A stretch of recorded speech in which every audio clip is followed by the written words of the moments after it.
Oke, oke. Rising in His Glorious Calling kita adalah merupakan tema besar kita di tahun ini, dan sebagaimana kita semua juga tahu, kita belajar daripada firman Tuhan ya yang ditaruh kepada grup teman-teman sekalian, dan kita menemukan dari sekian puluh orang yang ikut bisa punya satu kesamaan. Bahkan kemarin aja aku masih mendapatkan konfirmasi bahwa it was really crazy karena apa yang kita tetapkan itu gue juga dapat gitu. Jadi gue masih receiving a lot of confirmation bahwa Tuhan sedang bekerja dan poinnya mengarah ke sini dan sama. Even gue masih denger ini tuh kayak kemarin gitu, beberapa hari yang lalu, 1-2 hari ini masih ada orang datang sama gue dan ngomong hal yang sama gitu loh. Jadi it was really amazing bagaimana cara Tuhan bekerja, Tuhan berbicara melalui umatnya, dan dia memberikan seringkali kepada satu dengan yang lain afirmasi, peneguhan demi peneguhan. Jadi jangan bilang kalau Tuhan kita itu Tuhan yang bisu, Tuhan yang nggak ngomong. Enggak, kadang kamu yang kagak nyalain antena kamu gitu ya. Nah, kita ngumpul bareng 3 hari, kita doa bareng, dan keluarlah firman Tuhan ini. Jadi selain firman ini ada mungkin sekitar berapa puluh ayat firman yang juga dikirim. Jadi nggak cuma satu gitu loh. Nah, tapi kemudian dari beberapa kata kunci kita mengarahkan bahwa semuanya sebetulnya ke sini. Jadi yang diakomodasi melalui firman Tuhan ini gitu. Nah, Efesus 1 ayat 18-19, supaya ia menjadikan mata hatimu terang, agar kamu mengerti pengharapan apakah yang terkandung dalam panggilannya, kemuliaan bagian yang ditentukannya bagi orang-orang kudus, dan betapa hebat kuasanya. Amin, Tuhan Yesus Kristus, bagi kita yang percaya sesuai dengan kekuatan kuasanya. Berarti dari pernyataan firman Tuhan yang kita dapatkan, ada 4 area yang kita akan mempelajari sama-sama ya. Kita akan masuk di area yang pertama, mata hatimu terang. Oke, kemarin kita masih ingat ya, minggu lalu kita udah sama-sama ngobrol, dan aku masih sangat sedih sekali sebetulnya karena yaitu anak-anak muda ini gitu ya. Buat aku, aduh, kenapa begitu gitu. Tapi ya sudah, ini sebuah proses yang kita mesti juga bisa sama-sama pelajari bersama ya. Nah, kemudian ketika aku juga mulai mencoba memahami ya, aku teringat ada sebuah firman Tuhan ini ya, Ibrani 10 ayat yang ke-22. Marilah kita menghadap Allah dengan hati yang tulus ikhlas dan keyakinan iman yang teguh, oleh karena hati kita telah dibersihkan oleh hati nurani yang jahat, dan tubuh kita telah dibasuh dengan air yang murni. Nah, waktu pertama kali aku mengerti dan melihat firman Tuhan ini, aku rada kaget gitu. Kenapa? Karena kalau dulu di dalam pikiran kita itu namanya hati nurani pasti bagus, benar ya? Hati nurani kan pasti oke, nggak ada yang jahat. Nah, tapi ternyata di sini dibilang ada loh hati nurani yang jahat. Ketika aku selidikin lebih dalam lagi, dalam terjemahan bahasa yang lain, itu artinya adalah evil conscience. Nah, evil conscience, evil artinya kejahatan, ya. Conscience artinya kesadaran. Jadi kalau digabung nih, Timothy, arti daripada hati nurani yang jahat itu adalah penurunan sebuah standar secara sadar di dalam kehidupan kamu. Nah, karena kamu menurunkan standar, makanya teman-teman sekalian, kita tidak bisa turunkan standar. Yang membuat mata hati kamu bisa jadi terang atau mata hati kamu jadi gelap, karena kamu menurunkan standar. Ya, makanya standar kita itu harus tetap ada. Ya, Rafael, kamu punya poin, jangan dikurangin. Ya, kamu mesti berani untuk bahkan kalau perlu tambah seperti yang tadi aku usulkan. Dibikin relate dengan firman. Kamu sudah berhasil tidak berkata-kata kotor, tapi masih belum hidup untuk Tuhan sepenuhnya. Kenapa nggak digabung aja sekalian? Berani dikit, nekat dikit gitu loh. Gue tahu susah, nggak gampang. Proses pelajaran untuk kita bisa ngerti ini dan itu. Tapi kenapa enggak? Ya, mata hatimu terang berarti berbicara begini teman-teman sekalian. Kalau ya kita tidak jaga mata hati kita, maka yang terjadi apa? Justru ya, kita tidak bisa menghormati dan menghargai pekerjaan Tuhan dalam kehidupan kita. Boleh nggak, Derek atau siapa, ada yang bisa bantu buka Alkitab nggak? Coba kita sama-sama buka Alkitab dalam Matius 13. Kita mau sama-sama juga nanti ada buka ya. Matius 13. Coba kita lihat ayat yang mulai dari 54 ya.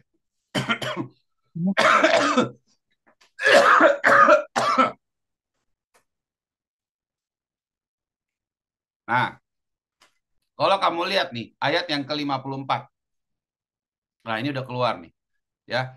Setibanya di tempat asalnya, Yesus mengajar orang-orang di situ di rumah ibadat mereka, maka takjublah mereka dan berkata, dari manakah hikmat itu dan kuasa untuk mengadakan mukjizat-mukjizat itu? Ya, berarti takjub loh. Takjub dan mereka melihat mukjizat, betul ya? Lihat ayat 54 lagi takjub dan lagi terjadi mukjizat. Lihat ayat 55. Bukankah ia ini anak kayu? Nah, ya, anak tukang kayu. Bukankah ibunya bernama Maria? Saudara-saudaranya bernama. Bukankah saudara-saudaranya? Jadi dari mana dia? Lalu mereka kecewa dan menolak dia. Kecewa dan menolak dia. Sedih? Sedih banget. Nah, hubungan antara kamu takjub dan merasa Tuhan bekerja dengan kamu meninggalkan Tuhan cuman sejauh satu ayat. Hanya sejauh satu ayat. Sama-sama katakan wow. Ya, sekali lagi coba 1, 2, 3. Wow. Ya. Wow. Wow. Kenapa? This is so crazy. Ini sesuatu yang jadi lu memuji dan lu mengumpat, cuman bedanya satu ayat ya, let's say mungkin 1 menit lah gitu loh. Nah, ini yang terjadi yang secara real. Ya. Nah, makanya kenapa kita harus menjaga mata hati kita tetap terang. Ya, kemarin kita lagi ngobrol sama teman-teman yang ada di Nanjing, waktu kita lagi di daerah Sinjeko situ, masih ingat nggak? Ada 4 hal yang Alkitab bagikan mengenai kebodohan. Ya, bodoh itu 4, guys. Ada yang pertama namanya adalah stupid. Ada yang kedua namanya itu adalah foolish. Ada yang ketiga namanya adalah stubborn. Ada yang keempat memang low intelektual. Nah, yang keempat ini berbicara tentang fisik, ya. Memang ada keterbatasan, penyakit, sesuatu keterbatasan, ya, keunikan. Oke. Nah, tapi yang 3 lain, ternyata bisa juga mata hati kita itu menjadi gelap. Maksudnya apa? Kalau kamu dengan sadar evil conscience yang tadi dari Ibrani 10 ayat 22, kalau kamu kebiasaan melakukan sesuatu dengan yang buruk, berarti kamu akan pola otomatisnya itu memang tidak akan sesuai dengan firman. Disitulah hati nurani kamu kena distorsi. Maksudnya begitu. Makanya ada penurunan kualitas, kejahatan, evil. Yang disebut jahat itu adalah kualitas yang nggak sama. Tuhan tetapkan kamu kualitasnya 100, tapi kamu bikin jadi 50. Kamu jahat. Gitu loh. Nah, cara kamu menurunkan salah satunya dengan apa? 3 area 4 ya, ada 4, ada 4. Yang keterbatasan secara fisik kita nggak bicara karena ini memang sudah seperti itu. Nah, tetapi yang 3 lain di depan, yang pertama bodoh. Bodoh itu apa? Tidak mau belajar. Stupid. Stupid itu nggak mau belajar. Jadi menolak untuk belajar sesuatu yang baru. Pokoknya kalau orang udah ngomong enggak, ya. Nah, ini kenapa? Dia tidak mau, dia tidak tahu, dia tidak taunya banyak, tidak taunya banyak. Yang kedua foolish. Foolish itu dungu. Kamu sudah dikasih tahu, tapi kamu merasa bisa. Contoh seperti anak-anak, tolong jangan pegang gunting, jangan pegang pisau, nanti kamu kena luka. Nah, enggak, aku bisa kok. Nah, akhirnya mungkin kena luka gores. Nah, itu contoh foolish seperti itu. Jadi merasa bahwa saya bisa kok. Padahal kamu belum memiliki level kedewasaan di bidang itu. Kamu belum memiliki level kedewasaan di tingkat tersebut. Oke. Yang ketiga, stubborn. Stubborn itu memang hatinya berontak. Fixed mindset. Sudah dibilang, kalau mau kita sehat selama di China, ayo 3D-nya dijaga.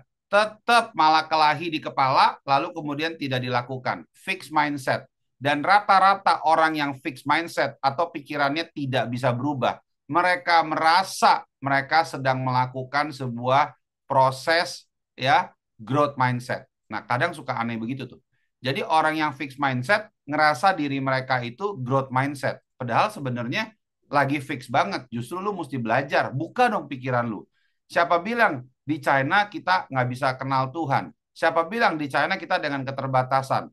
Ya saat ini kita semua sudah bersama-sama, kita semua ada di tempat ini, dan ya itu kenyataannya bahwa kita memang harus berubah. Pola kita bergereja sudah harus berubah. Ya, kalian tahu nggak? Kita bersyukur loh, kita bisa melewati 2 Natal dengan baik. Kamu tahu nggak kemarin aku baru dengar sebuah kabar bagaimana ya ada kelompok daripada orang Kristen Indonesia yang kena gap besar dan ditutup dan itu jadi kasus yang nggak enak di kota lain. Nah, tapi buat kita bisa lewati Natal, kita bisa dengar si Delano, nggak tahu orangnya dari mana tuh. Ya, Delano nyanyi-nyanyi After Christmas itu aku masih ingat sampai hari ini. Lalu kemudian juga kita bisa makan, bisa pergi bareng. It was really amazing. Tuhan menyertai kita semua, ya. Kalian yang ada di Nanjing, kamu mesti kasih tahu gitu loh. Jelek-jelek begini Tuhan bekerja di antara kita, ya. Walaupun kami mungkin terbatas, tapi Tuhan bekerja gitu loh. It was the best Christmas. Di kota lain kena grebek bro, kena gap, dipanggil semua satu-satu, ya. Dan yang lebih mengerikan lagi, ya, ternyata yang melaporkan itu gurunya. Ini juga sesuatu yang baru buat aku. Jadi agak unik, nggak tahu apakah memang guru-guru sekarang ada insentif secara uang. Kalau dulu biasa satpam sama AI gitu loh. Tapi kalau sekarang begitu ada ngumpul-ngumpul, AI-nya bukan AI, gurunya loh yang justru malah ngecekin satu-satu, lalu muridnya dipanggil, lalu gurunya yang bawa muridnya ke kantor polisi. Dari situ kena di interview semua. Ya makanya kita bilang kita ini kalau mereka anti dengan kata-kata gereja, it's okay. Ya tapi kan kita boleh ngumpul. Kita ini Indo gathering gitu loh. Ya kita ngumpul bersama gitu loh. Nah ini ya puji Tuhan kita bisa lewati dengan luar biasa. Makanya Tuhan beserta dengan teman-teman sekalian ya. Ketahuilah bahwa Allah bekerja loh dalam kehidupan kamu. Nah ini yang pertama, mata hati kamu perlu terang. Ya bicara tentang mata hati, sekali lagi jangan sampai mesinnya rusak, ya jangan sampai kemampuan kamu untuk memilah, kemampuan kamu untuk menyaring itu menjadi rusak. Itu maksudnya mata hatimu terang. Kenapa? Karena kalau kamu melihatnya dengan perspektif firman, kamu melihatnya dengan perspektif kebenaran Tuhan, maka iman yang dibangun. Tapi kalau mata hati kamu gelap, kamu berusaha sok realistis, kamu berusaha untuk berpikir yang apa adanya. Di saat itulah ada keterbatasan. Nah, lucunya gini, kita realistis berpikir ada keterbatasan, tapi di satu sisi juga kita minta tolong sama Tuhan. Itu konflik namanya. Kalau kamu sudah berani berseru kepada Tuhan, berarti ada area di mana kamu punya pengharapan. Berarti itu supranatural. Berarti kamu mesti open terhadap kemungkinan yang bisa terjadi. Gitu loh. Ya. Oke, lanjut praktikal tipsnya. Jaga kekudusan, jaga ya hati kita, bangunlah kesadaran dan hormat. Ini yang Rafael lakukan. Dia mulai membangun kesadaran dan hormat kepada Tuhan dengan kata-kata yang tidak baik gitu ya. Dan mereka saling traktir ayam-ayaman, itu keren sih. Oke ya. Lanjut yang kedua, pengharapan di dalam panggilan. Nah, ini udah masuk nih ya. Pengharapan di dalam panggilan. 2 Timotius 1 ayat yang ke-9. Dialah yang menyelamatkan kita dan memanggil kita dengan panggilan kudus. Bukan karena perbuatan kita, melainkan tujuan dan anugerahnya sendiri yang ia berikan kepada kita dalam Yesus Kristus sebelum dunia ada. Maksudnya apa? Kalian semua harus tahu ya bahwa kita semua itu dipanggil. Kita semua ini memiliki yang disebut dengan panggilan kudus atau panggilan yang mulia. Jadi kalau kamu nggak sadar, aku sadarin hari ini. The fact that kita bisa ngumpul seperti ini karena ada panggilan kudus melalui sebuah sebuah entity yang nggak kelihatan, yang itu adalah roh kita, yang menyatukan kita semua di tempat ini dan itu menggerakkan kita semua. Nah, itulah yang disebut dengan panggilan kudus. Oke. Nah, bagaimana cara kita mengeksplorasi panggilan kudus ini? Oke, sekarang kita semua dipanggil. Kita semua ada tugas, ada misi. Lalu bagaimana cara kita memahaminya? Nah, ini Efesus 2 ayat yang ke-10. Karena kita ini adalah buatan Allah, diciptakan dalam Kristus Yesus untuk melakukan pekerjaan baik. Ya, aku mau cepat aja. Ternyata panggilan kudus kita diafirmasi dengan spesifikasi kemampuan kita. Itu sebabnya kenapa kamu punya biometrik dan kamu punya sidik jari. Tidak ada yang sama. Jadi mulai hari ini, ya, apalagi kalian yang sudah memberikan hidup kalian buat Tuhan. Ya, kalau yang belum, aku undang kalian untuk berdoa bersama, berikan hidup kamu total buat Tuhan. Ya, jangan kompromi. Nah, kalau yang sudah, teman-teman sekalian, berarti tidak bisa kita memperbandingkan kehidupan kita dengan yang lain. Kenapa? Karena kamu spesifik, tailor-made, diciptakan dengan sebuah keunikan. Kata buatan Allah di situ artinya adalah workmanship. Nah, workmanship di situ berbicara bahwa kamu dibuat dengan menggunakan specifically ya skill ya atau keahlian yang khusus. Berarti kamu itu tidak gampangan. Kamu itu waktu dibuat itu betul-betul tingkat kesulitannya tinggi. Kenapa? Karena kamu itu berharga, karena kamu itu memiliki kemampuan yang orang lain nggak punya. Itu maksudnya. Ya, dalam bahasa aslinya itu kalau kita lihat adalah poema. Ini yang digambar ini artinya adalah poema. Ya, lalu ditambah lagi dikatakan di sini apa? Untuk melakukan pekerjaan baik. Pekerjaan baik itu artinya adalah agatos. Minggu lalu aku pernah bagikan pekerjaan baik itu apa? Pekerjaan yang memberikan benefit kepada dunia. Coba lihat siapa yang mengarang lagu, siapa yang mengarang tangga nada di muka bumi ini, siapa yang membuat penanggalan di muka bumi ini, siapa yang orang-orang ilmuwan-ilmuwan yang menaruh hukum-hukum baik fisika, hukum-hukum baik hukum-hukum tertentu, ya.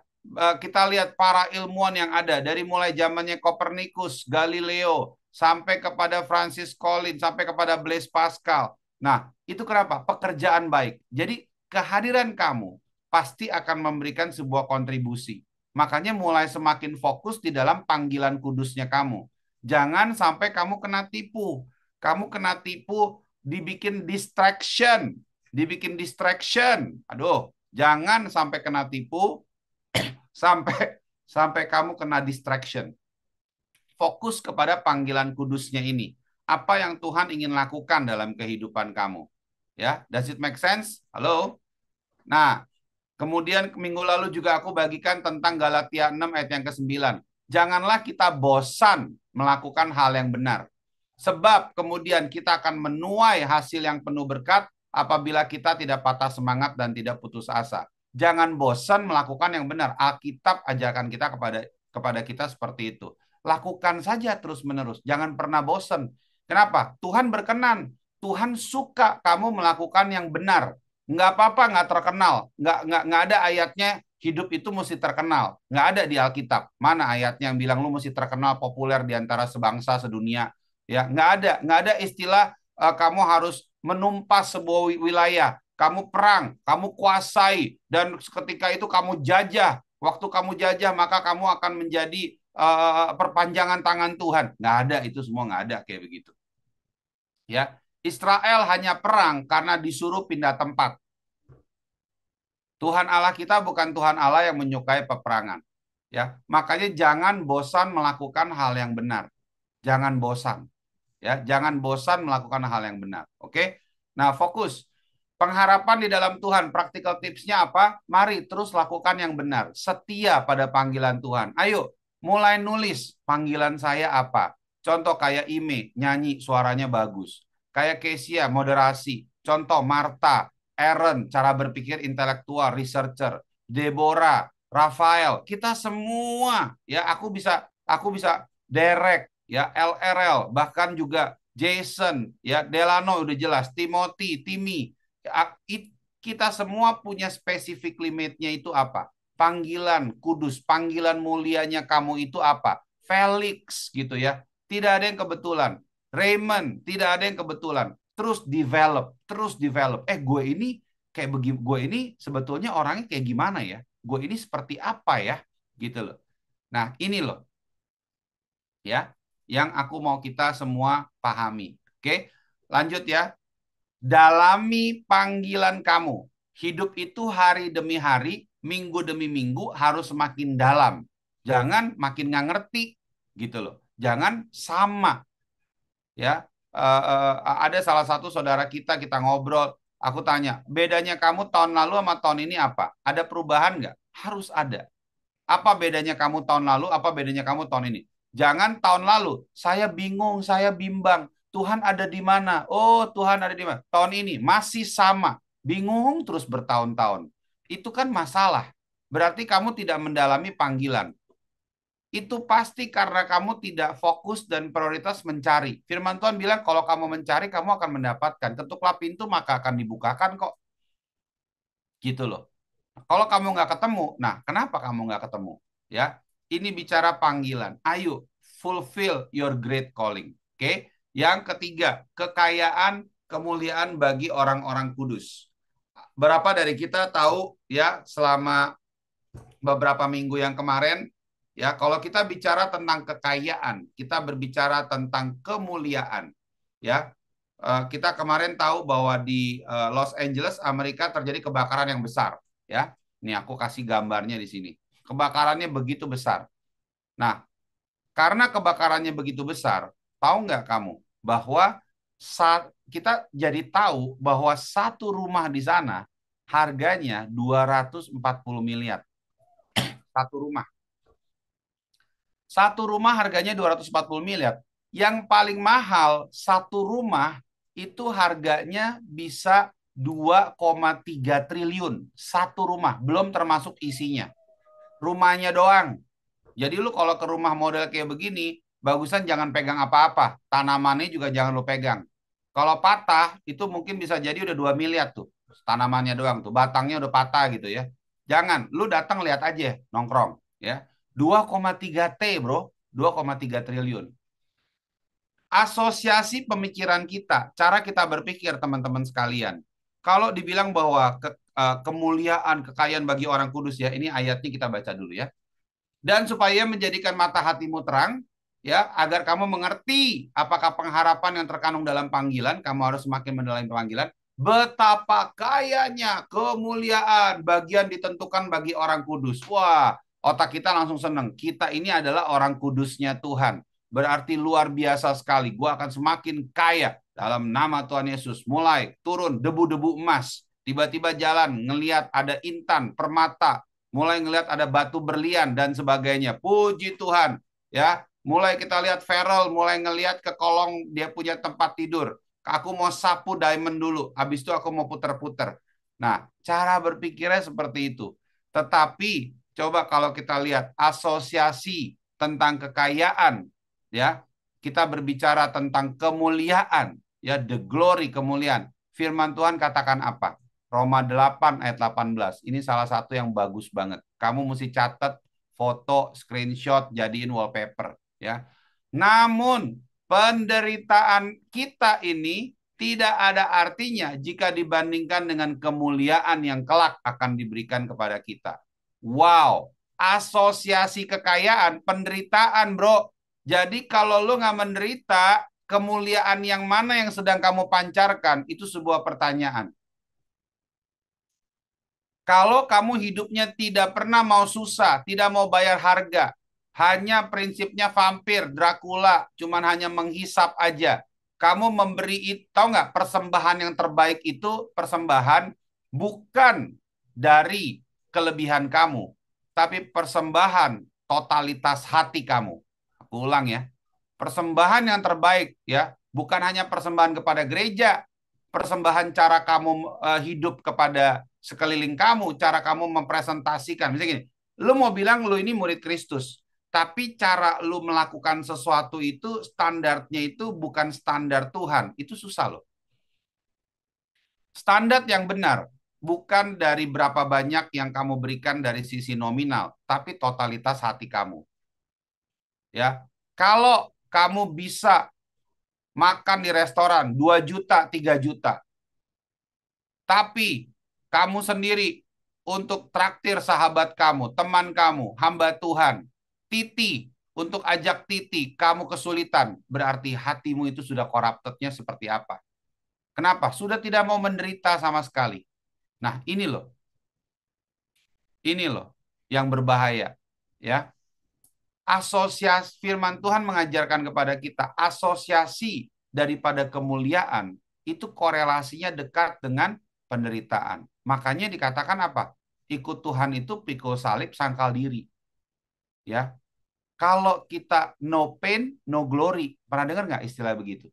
Kalau atlet lebih tahu, no pain no glory gitu loh. Lu kalau misalnya kagak ada lu nggak mau disiplin, lu nggak mau capek-capek, lu nggak mau susah, apa mulianya? Kagak ada. Ya, C.S. Lewis ngomong begini, God, dengar ya, God whisper in our pleasure. Suara Tuhan, kalau lu lagi nyaman, suara Tuhan tuh kayak bisik-bisik, bro. Ya, speaks in our conscious. Nah, ya ini berbicara ya, ketika di dalam alam sadar, conscious ini seperti sekarang. But, katakan di situ apa? Shouts in our pains. Tapi Tuhan suaranya besar sekali sampai seperti teriak ketika ada di dalam kesulitan-kesulitan. It is his megaphone to rouse a deaf world. Nah, itu kata daripada C.S. Lewis. Jadi Tuhan itu teriak. Justru suara Tuhan lebih gede ketika kamu memiliki tantangan-tantangan. Ya. Nah, lalu kemudian firman Tuhan katakan dalam 2 Korintus 12 ayat yang ke-10. Karena itu aku senang dan rela di dalam kelemahan, di dalam siksaan, di dalam kesukaran, di dalam penganiayaan, di dalam kesesakan yang oleh karena Kristus ya, bukan karena lo pinjol, bukan karena lo lagi sedang kagak bisa menahan keinginan daging. Ya, beda nih. Kalau kelemahan lu, siksaan lu, kesukaran lu, penganiayaan lu, kesesakan lu itu karena Kristus, kamu harus tahu justru di saat itu kamu lebih kuat daripada yang sebelumnya. Wow. Wow. Wow. Wow. Wow. Aku ini gila banget sih. Kayak waktu aku mendalami materi ini gitu ya. Aku ngelihat bahwa wow, this is crazy gitu. Orang Kristen tuh memang rada gila sih kayaknya ya. Senang dan rela di dalam kelemahan. Aku senang. Jadi orang, makanya lu bayang ya. Makanya Paulus waktu di penjara nyanyi, bro. Paulus di penjara nyanyi, kepala penjaranya bertobat, keluarlah gereja di Filipi. Oh my God.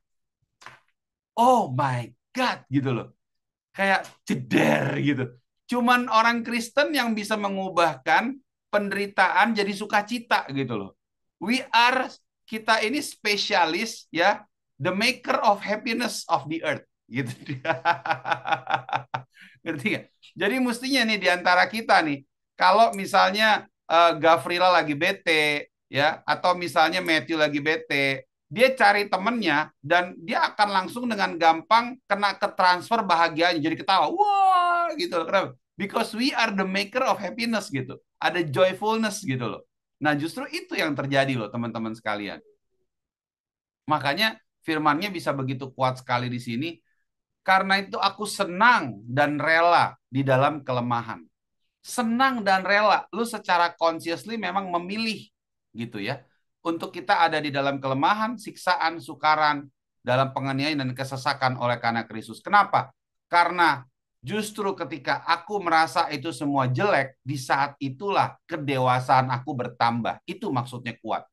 aku semakin bisa memiliki hikmat, aku semakin bijaksana, aku semakin pandai, aku semakin tinggi daya tahan, aku semakin tinggi daya juang, aku semakin kuat di dalam kehidupan ini. Mau nggak kayak begitu teman-teman sekalian?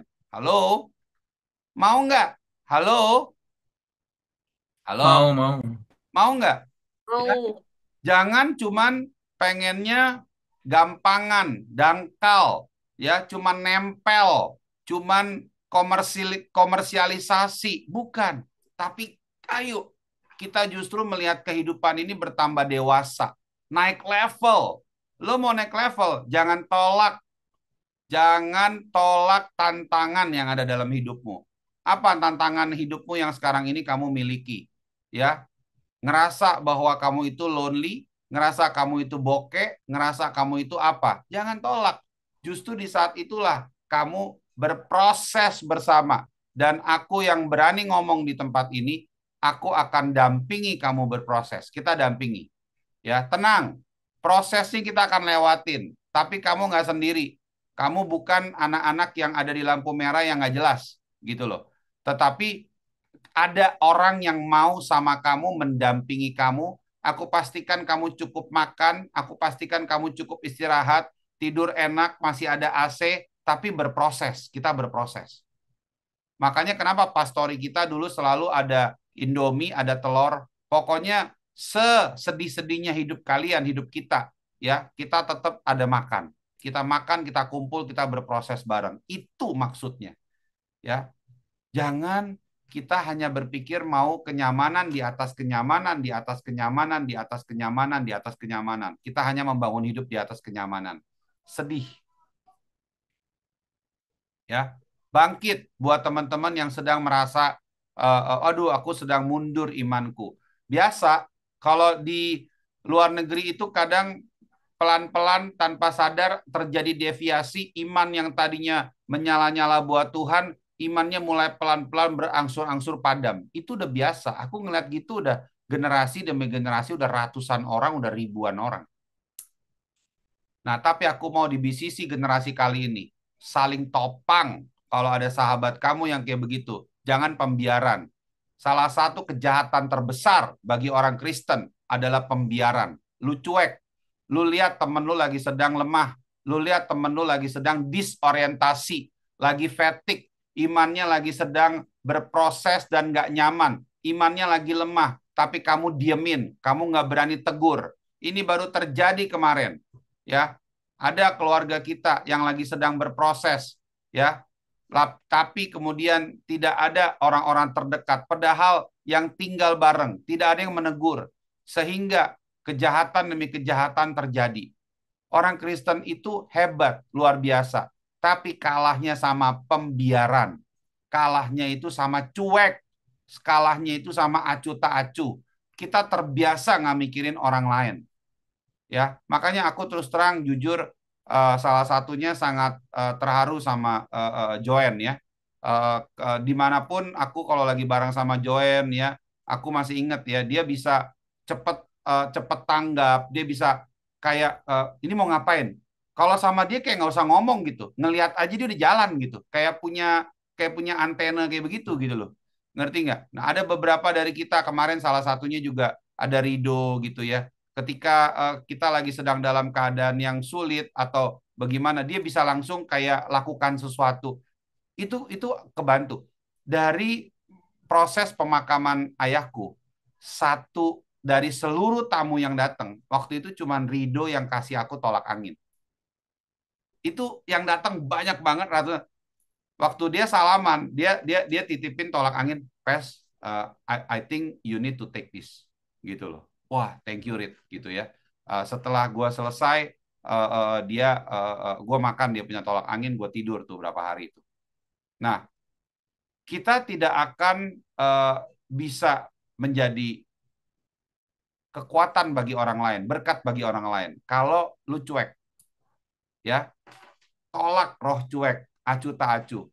Mulai care. Lihat apa yang terjadi dengan temen lu, sahabat lu. Teleponin. Ya, famsel, DNA. Jangan cuma checklist. Jangan cuma ritual. Ya. Ralph Waldo Emerson bilang begini, the greatest glory in living lies not in never falling, but rising every time we fall. Ayo bangkit setiap kali kamu merasa sedang jatuh, setiap kali kamu merasa sedang terbatas, tetap bangkit. Ayo bangkit, bangkit, bangkit ya. Rise every time. Let's rise every time. Ayo bangkit, bangkit. Ya, kita sudah melewati 3 bagian. Kita udah belajar tadi yang pertama, bagaimana menjaga mata hati kita menjadi terang. Jangan mau kita jadi kena ya disorientasi. Stay di dalam tracknya Tuhan. Mesinnya diperbaiki. 3D tetap dilakukan. Ya, apa yang firman Tuhan ajarkan tetap lakukan. Jaga mata hatimu terang. Kenapa? Karena firman Tuhan bilang, kalau mata hatimu gelap, maka gelaplah seluruh kehidupanmu. Jaga mata hati kita. Mata hati kita harus terang. Oke. Yang kedua, berbicara bahwa kenalilah panggilan kudusmu. Apa panggilan kudusmu? Kamu punya panggilan kudus. Ada yang kamu bisa lakukan dan orang lain enggak. Enggak semua orang seperti Deborah. Lihat Marta tadi. Berapa banyak dari kita semua bisa peliputan live recording seperti Marta tadi? Ya, nggak mungkin semua dari kita. Berapa banyak dari kita yang bisa seperti Deborah, seperti El. Kita semua spesifik, unik, dan spesial dengan cara kita. Nah, kenali panggilan kamu. Yang ketiga, mari hidup di dalam kemuliaan Tuhan. Ternyata kemuliaan Tuhan itu memberikan kepada kamu kedewasaan. Kamu semakin dewasa, karena ketika kamu sedang lemah, justru kamu kuat. Karena kamu lemahnya itu cuma secara dunia, tapi di mata Kristus kamu kuat. Dan bangkitlah senantiasa. Bangkitlah ketika kamu lagi sedang merasa lemah.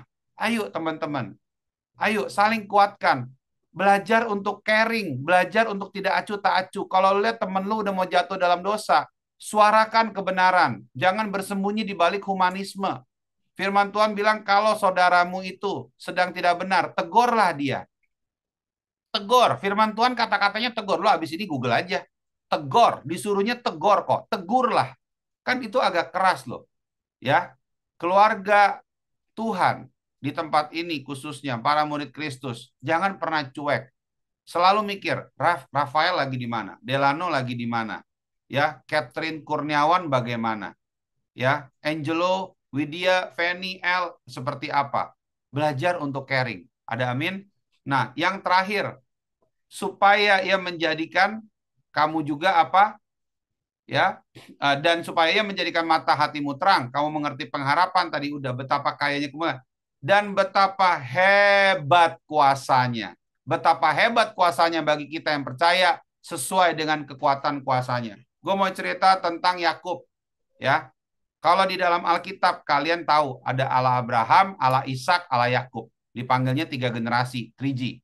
Abraham, Ishak, Yakub. Berhentinya di Yakub. Kenapa berhenti di Yakub? Karena setelah Yakub itu Israel. Apa hubungannya PES? Gue mau nanya, lu lupa atau tidak lupa? Yakub ini orangnya kayak gimana? Gue ingetin lu ya, Yakub ini penipu tahu. Dia nipu dari Esau. Betul? Makanya hati-hati, hidup itu jangan mau tipu-tipu. Dia tipu si Esau, akibatnya apa? Laban juga tipu dia kan? Yang Lea sama Rahel, masih ingat? Ya, lu mau merit, toto pas dibuka, wih bukan bukan yang gue mau nih, gitu kan? Ya lu kerja lagi 7 tahun gitu kan? Masih ingat ya? Nah, Yakub bukan orang yang sempurna, bukan orang yang terlalu bagus banget gitu ya. Tetapi di dalam kehidupan kita, dengerin nih BCC ya, di dalam kehidupan kita, lu boleh banyak salah memilih, lu boleh banyak salah melakukan pilihan-pilihan dalam hidup lu, tapi kadang untuk merubah Yakub kepada Israel, itu hanya butuh 1 kali encounter, 1 kali pertemuan aja. You make it right, the rest of your life jadi great. Ya, Yakub berubah dari a man of deceit, dari orang yang lihai, dari orang yang licik, berubah menjadi the man of determination. Dan dari Yakub ini lahir 12 suku Israel dan terjadilah bangsa Israel sampai pada hari ini. Gila nggak? Wow nggak? Dahsyat nggak? Ya, lu boleh salah bikin keputusan, lu boleh banyak salah dalam kehidupan, tapi berikan kesempatan buat kamu bikin satu keputusan yang benar dalam hidup lu. Ya, dan keputusan Yakub adalah apa? Dia mau bergumul dengan malaikat itu. Dia tahan sampai pagi dan itu berjam-jam. Dia bergulat, bergumul. Bergulat, bergumul tuh capek. Ya, kalau si Yakub nggak mau capek, dia lepas. Tapi dia betul-betul dia determinasinya kuat. Makanya the deceitful man has become the man of determination. Gila banget. Dari orang yang tadinya nggak jelas ini maunya apa, luntang-lantung, jalan warawiri, kanan kiri nggak beres, ya hidupnya nggak jelas. Dari orang kayak begitu tiba-tiba menjadi seorang pemenang, berani bergulat, berani bergumul. Itu kayak wow gitu. Di kepala gue waktu gue dalamin ini, it's just so amazing gitu loh. Itu keren banget gitu loh. Dan kamu ketika bergumul, ya kamu tahu Tuhan ada beserta dengan kamu, ya. His great power is among us. Nah, ini keren banget, ya. Kamu tidak pernah bergumul hanya dengan kekuatanmu sendiri, tapi Tuhan beserta dengan kamu, teman-teman sekalian. Ya, Tuhan dampingi kamu. Ya, seperti aku juga cerita tadi, kamu itu sudah terbukti disayang Tuhan. Halo, BCC Jakarta, BCC Senchen, BCC Nancing. Sadar nggak bahwa kuasa Tuhan sudah mengalir di dalam diri kalian? Kamu itu sekarang literally adalah mukjizatnya Tuhan. Cuman kamu nggak sadar aja. Aku sadarin ya. Kemarin Desember kemarin 2024 di kota lain yang aku nggak bisa sebutin namanya. Perayaan Natal itu yang sudah mau dihadiri oleh orang banyak itu semua porak-poranda, itu semua hancur, gagal total, sampai terjadi deg-degan gitu loh semuanya, gitu loh. Nah, tapi kita bisa melewati dengan perkenanan Tuhan. Kita bisa melewati dengan kasih karunia daripada Tuhan. Bersyukur nggak kita masih bisa ngumpul? Ya, kamu nggak tahu aja yang terjadi apa. Ya, makanya teman-teman sekalian, ayo kamu harus sadar bahwa kuasa Tuhan sudah mengalir di dalam diri kamu. Kamu lihat, kamu nanti pulang ke Indonesia, kamu nanti datang ke Jakarta kita undang. Kamu datang ke tempat kita, ya, muka-muka kayak kamu yang usia mungkin 18, ada yang 12 tahun, 20. Kemarin di gereja aku tanya, berapa dari kita yang usianya di bawah 30? Itu 80% angkat tangan. Berapa dari kita yang usianya di bawah 25 tahun? Dan aku mau kasih tahu, orang-orang yang katanya ini yang masih muda-muda, yang hijau-hijau, yang katanya kagak bisa melakukan banyak hal, tapi mereka loh yang mengelola Blessing Community Center yang ada di Jakarta. Mereka yang kelola, mereka yang bangun, mereka yang rapihin, mereka bisa dipercaya. Lepas daripada plus dan minus, tetapi mereka sudah berfungsi. Kuasa Tuhan bekerja dengan hebatnya. Tuhan aja percaya sama kamu yang katanya anak ingusan. Tuhan aja percaya sama kamu. Makanya kita dipercayakan pengelolaan yang besar melampaui kapasitas kita. Kalau Tuhan aja percaya sama kamu, kenapa kamu susah diyakinkan bahwa kuasa Tuhan bekerja di antara kita? Bahwa kuasa Tuhan bekerja melalui kamu. Why is it so hard to make you yakin gitu loh? Kayak nggak tobat-tobat gitu, nggak sadar. Kadang dalam hidup lu butuh pause, halt, sabbatical untuk merenungkan dulu. Jangan sampai lu hidupnya itu ke skip, ya. Jangan sampai kita hidup itu cuman pindah dari satu titik kepada titik yang lain. Ke skip. Ada amin? Kamu sudah mengalami kuasa Tuhan secara korporat. Kamu sudah mengalami Tuhan secara korporat. Ya, aku berdoa supaya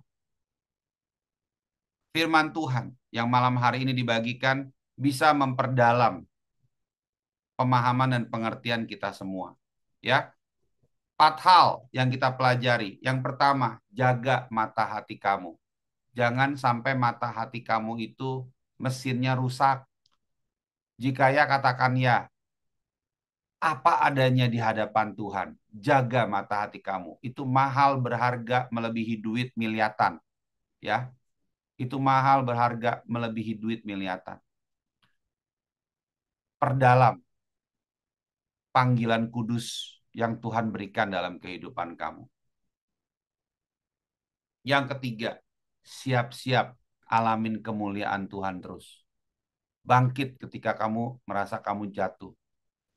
Yang keempat, yuk di tahun ini kita siap-siap juga izinkan kuasa Tuhan mengalir dalam kehidupan kita.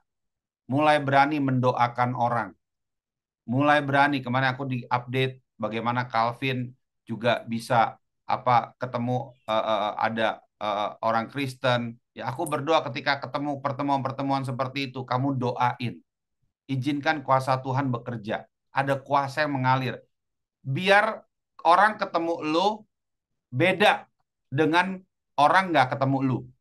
Jangan orang sepertinya ketemu lu sama nggak ketemu lu kayak sama gitu loh. Ya, Aaron, Martha yang lagi jalan di Guangzhou. Kalau Tuhan tuntun kamu, doakan orang sebelah kiri, orang sebelah kanan, tukang bakmi di depan. Jangan takut, nggak apa-apa.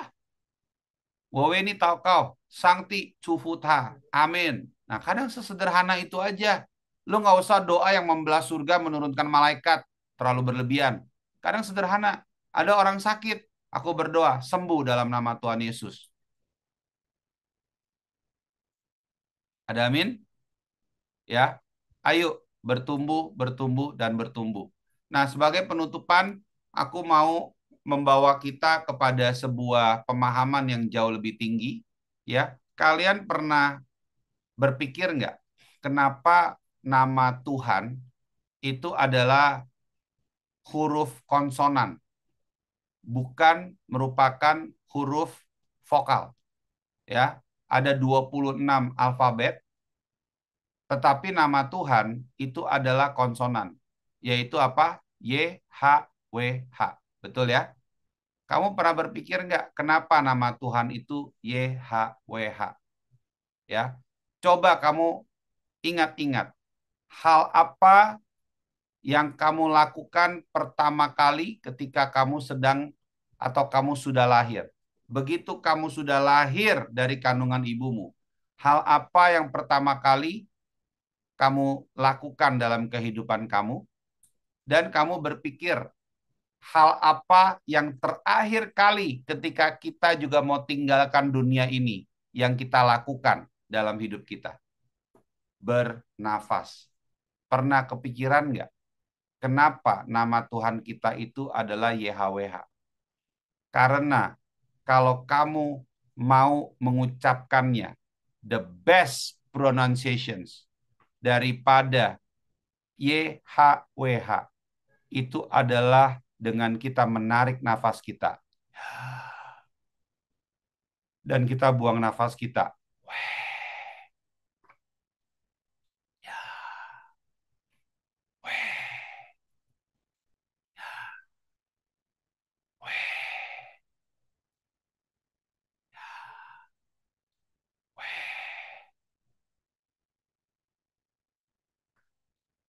Supaya setiap daripada kita sadar dan mengerti kuasa Tuhan beserta dengan kamu di dalam setiap tarikan nafas hidup kamu. Kita hadir di muka bumi ini dengan nafas yang Tuhan berikan. God breathe in you. Dan Tuhan ada dalam setiap tarikan nafas kita. Dan ketika kita sedang dalam keadaan baik, dalam keadaan tidak baik, selama kamu bernafas, Allah beserta dengan kamu. Jangan pernah sia-siakan pemahaman kehidupan kamu. Jangan pernah sia-siakan nafas kamu. Kita lahir di dunia dengan nafas. Kita tinggalkan dunia ini juga dengan nafas. Berarti kita lahir oleh karena Tuhan. Kita tinggalkan dunia ini juga untuk Tuhan.